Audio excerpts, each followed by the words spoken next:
الهجرة رحلة هادينا حمل الإسلام. Muhammad sallallahu alaihi wasallam yang merupakan orang yang qiyamah diaku sebagai umatnya sekaligus mudah-mudahan mendapatkan syafaat keutamaan. Amin.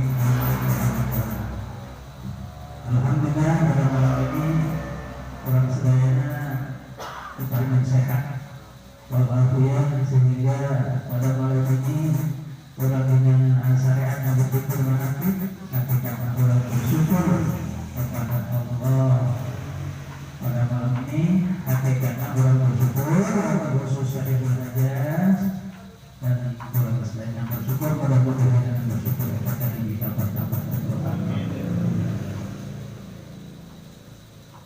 tadi yang disampaikan. Jadi tujuan orang sedayana di mana termasuk Rasulullah dan termasuk sahabat Jalani dan semua Rasul berpikir orang sedayana yang lain adalah akan menuju perubahan.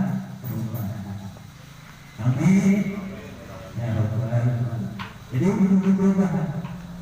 Tadi Allah berfirman di dalam Al-Quran, "Udhkuruni adhkurkum," ingatlah kalian kepadaku maka aku akan ingat kepada kalian. Jadi kalau ingin diingatkan maka Allah ingin